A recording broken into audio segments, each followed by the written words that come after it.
ओम शांति। आज बाबा के 16/2/78 के अव्यक्त महावाक्य रिवाइज करेंगे। हेडिंग है विश्व के अधिकारी सो सर्व के सत्कारी बनो। तो आज बाप दादा हर एक बच्चों के नयनों से, मस्तक की लकीरों से विशेष बात देख रहे हैं। अब तक चैलेंज प्रमाण सदा शब्द प्रैक्टिकल में कहाँ तक है। चैलेंज में सिर्फ हेल्दी वेल्दी नहीं कहते हो, लेकिन एवर हेल्दी वेल्दी कहते हो। तो पहले वर्तमान और वर्तमान के आधार पर भविष्य है। तो सदा शब्द पर अंडरलाइन कर रिजल्ट देख रहे हैं। कभी कभी वाला नहीं बाबा देख रहे, बाबा सदा शब्द पर अंडरलाइन कर रिजल्ट देख रहे हैं। जैसे शारीरिक व्याधि मौसम के प्रभाव में, वायुमंडल के प्रभाव में या खान पान के प्रभाव में, बीमारी के प्रभाव में आ जाते हैं, ऐसे मन की स्थिति पर प्रभाव पड़ता है। एवर हेल्दी के बजाय रोगी बन जाते हैं।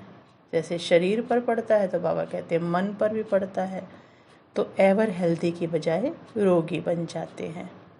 लेकिन एवर हेल्दी इन सब बातों में नॉलेजफुल होने के कारण सेफ रहते हैं। फिर दूसरा बाबा ने कहा एवर वेल्दी। तो इसी प्रकार एवर वेल्दी अर्थात सदा सर्व शक्तियों के खजाने से, सर्व गुणों के खजाने से, ज्ञान के खजाने से संपन्न होंगे। Ever wealthy.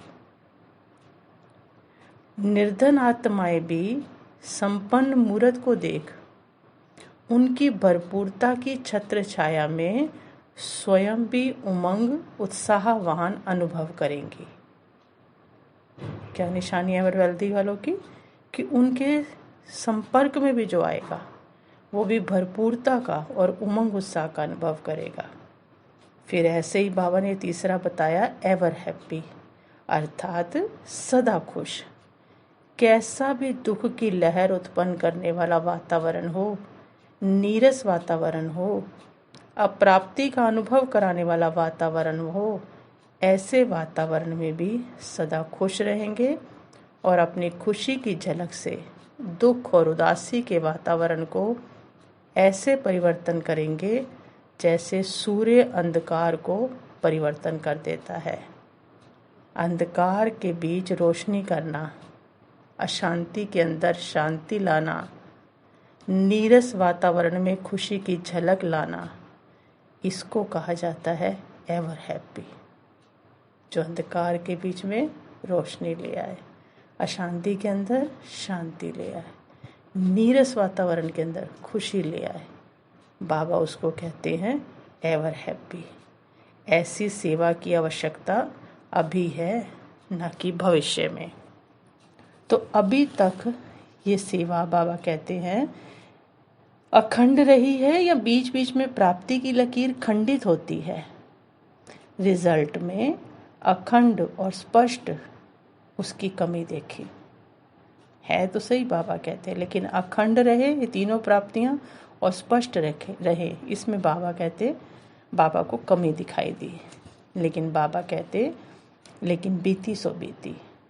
वर्तमान समय में जबकि विश्व सेवा की स्टेज पर हीरो और हीरोइन पार्ट बजा रहे हो, उसी प्रमाण ये तीनों ही प्राप्तियां मस्तक और नैनों द्वारा सदाकाल और स्पष्ट दिखाई देनी चाहिए। सदा स्मृति में रहे कि ये तीनों प्राप्तियां हमारा जन्मसिद्ध अधिकार है। तीनों ही प्रैक्टिकल धारणा के लिए डबल अंडरलाइन लगाओ। प्रभाव डालने वाले बनो, किसी भी प्रकृति व वातावरण के, परिस्थितियों के प्रभाव के वश नहीं बनो। जैसे कमल का पुष्प कीचड़ और पानी के प्रभाव में नहीं आता, बाबा कहते ऐसे होता ही है ना, तो इतना तो जरूर होना ही चाहिए। ऐसा तो कोई बना नहीं है, ऐसे प्रभाव में नहीं आओ। अब कोई भले ना बना हो, लेकिन आप बनकर दिखाओ। ऐसा लक्ष्य रखो और लक्ष्य के साथ लक्षण धारण करते रहो। इसमें पहले मैं, बाकी बातों में आप करो, लेकिन बनने में मैं, ये दृढ़ संकल्प रखो। इसमें दूसरे को नहीं देखो, स्वयं को देखो और बाप को देखो। तब कहेंगे चैलेंज और प्रैक्टिकल समान है। बाप जानते हैं बनने तो इन आत्माओं में से ही हैं। अधिकारी आत्माएं भी आप ही हो, लेकिन बाबा बार बार स्मृति दिलाते हैं। फिर बाबा कहते सर्विसेबल, अर्थात हर संकल्प, बोल और कर्म सर्विस में साथ साथ लगा हुआ हो।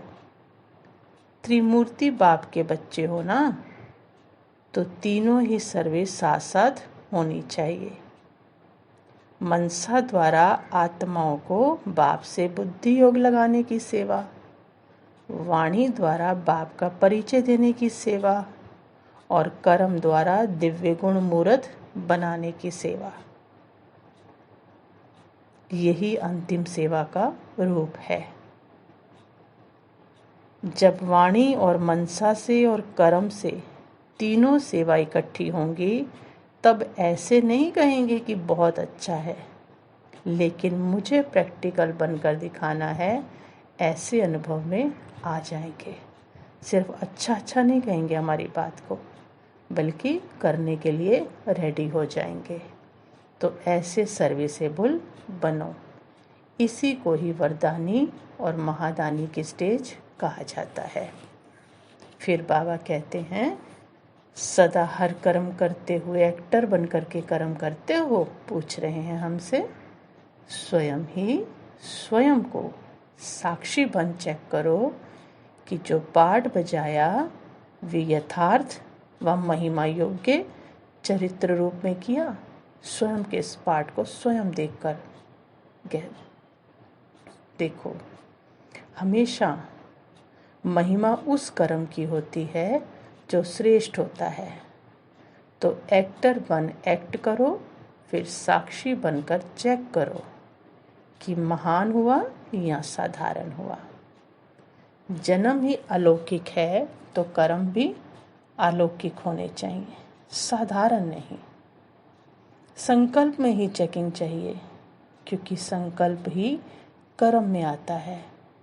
अगर संकल्प को ही चेक करके चेंज कर दिया तो कर्म महान होंगे। साधारण को महानता में अब परिवर्तन करो।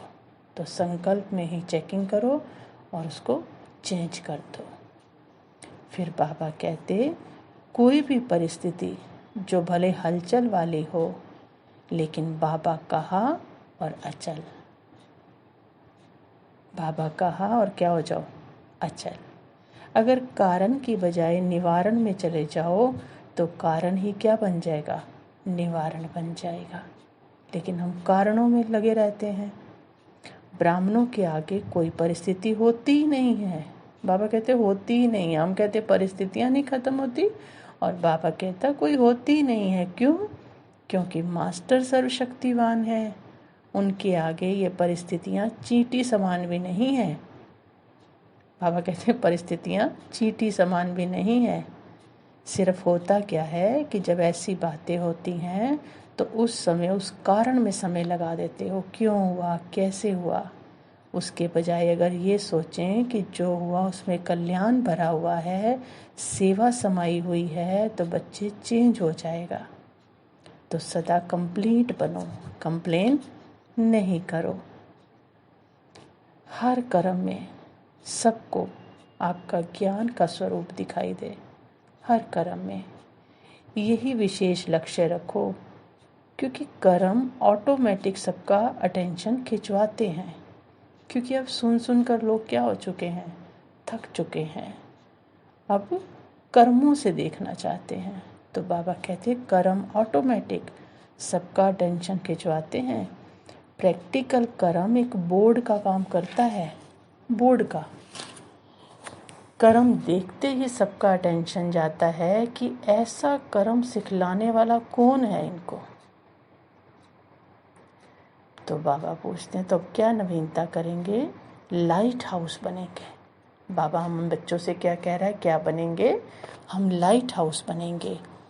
एक स्थान पर रहते भी चारों ओर लाइट फैलाएं तो कोई भी उलाहना ना दे कि इतना नज़दीक लाइट हाउस थे और फिर भी हमको लाइट नहीं मिली, उनको फिर भी शक्ति नहीं मिली, फिर भी समझ नहीं मिली, फिर भी पहचान नहीं मिली। तो ऐसे कोई उलाहना ना दे, सबको अपनी लाइट दो। फिर बाबा कहते कि बाप दादा को क्वालिटी पसंद आती है। बाबा को क्या पसंद है? क्वालिटी। क्वालिटी अगर अच्छी है तो क्वांटिटी बन ही जाएगी। क्वांटिटी नहीं बनानी पड़ेगी। बाबा कहते एक क्वालिटी वाली आत्मा भी होगी तो क्या बना देगी? क्वांटिटी बना देगी। कोई भी चीज़ एक अच्छी है तो हजारों तैयार हो जाएंगे उसके जैसी। तो क्वालिटी अच्छी है तो क्वांटिटी बन ही जाएगी। मेहनत करते चलो, बाबा कहते मेहनत करते चलो, सफलता तुम्हारा जन्मसिद्ध अधिकार है। और सब संकल्प छोड़ एक संकल्प में रहो। बाबा जिसके लिए बता रहे हैं सफलता के लिए क्या करना है बच्चों को, सारे संकल्प छोड़ एक संकल्प में रहो कि मैं कल्प कल्प की विजयी हूँ। विजय हमारा जन्मसिद्ध अधिकार है तो सफलता ही सफलता है। कितना सहज है। संकल्प किया और सफलता मिली।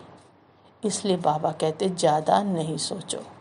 तो बीमारी का कारण क्या है? ज़्यादा सोचना, ज़्यादा संकल्प चलाना। असफल होने का कारण ही ज़्यादा सोच, ज़्यादा संकल्प। प्लान बनाओ, ऐसे नहीं प्लान नहीं बनाओ, लेकिन कमल फूल समान हल्का रहो। सोचा, किया और समाप्त। जितना एक संकल्प में रहेंगे उतनी टचिंग अच्छी होती रहेगी। बिजी नहीं होंगे ना तो बाबा टचिंग दे पाएगा। ज़्यादा संकल्प में रहने से जो ओरिजिनल बाप की मदद है वो मिक्सअप हो जाती है, सही से कैच नहीं कर पाते, उसको अपने संकल्पों में ही मिक्स कर देते हैं। इसलिए एक ही संकल्प कि मैं बाबा की, बाबा मेरा, बस मैं निमित्त हूँ। इस संकल्प से सफलता अवश्य प्राप्त होगी। मैं हार जाऊंगी या नहीं होगा, नहीं, सिर्फ मैं निमित्त हूँ, बाबा का इंस्ट्रूमेंट हूँ। ये सोचकर करते चलो, बाप की मदद अवश्य मिलेगी। फिर बाबा ने कहा जैसे अभी खुशी में नाच रहे हो ना, वैसे सदा खुशी में नाचते रहो। सदा तो बाबा को बहुत पसंद है।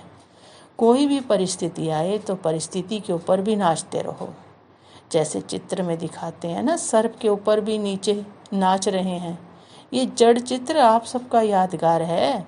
तो जिस समय कोई भी परिस्थिति आए तो ये चित्र याद रखना। तो परिस्थिति रूपी सांप पर भी डांस करने वाले हो।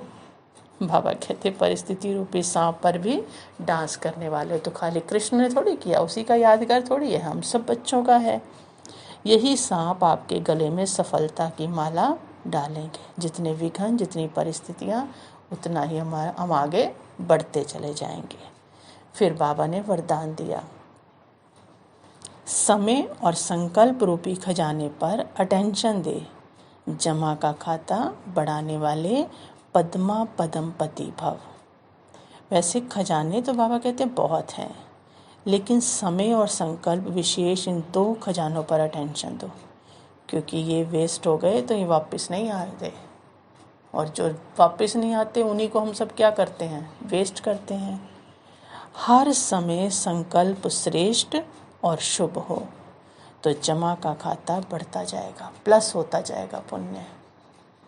इस समय 1 जमा करेंगे तो पदम मिलेगा। हिसाब है ये बाबा के पास। 1 का पदम गुना करके देने की ये बैंक है। इसलिए क्या भी हो बाबा कहते हैं, त्याग करना पड़े, तपस्या करनी पड़े, निर्माण बनना पड़े, कुछ भी हो जाए, इन 2 बातों पर अटेंशन हो तो पद्मा पद्मपति बन जाएंगे।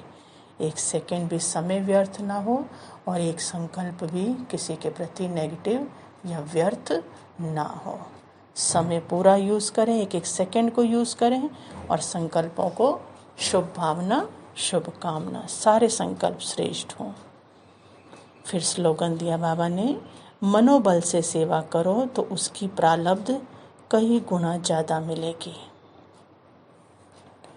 तो आज हम, बाबा ने कहा ना, लाइट हाउस बनेंगे, तो लाइट हाउस बनकर चारों तरफ अपनी लाइट फैलाओ, शक्तियाँ फैलाओ, प्रकाश फैलाओ, ताकि उनकी बुद्धि क्या हो, जागृत हो, ताकि कोई भी ये उलाहना ना दे सके कि लाइट हाउस हमारे पास थे और हमें लाइट मिली ही नहीं, हमें शक्ति मिली ही नहीं, तो इसका मतलब लाइट में कमी है। तो हमें अपनी लाइट को बढ़ाना है और सबको क्या देनी है, उस लाइट को उन तक पहुंचाना है। तो आज हम यही योगाभ्यास करेंगे। ओम शांति।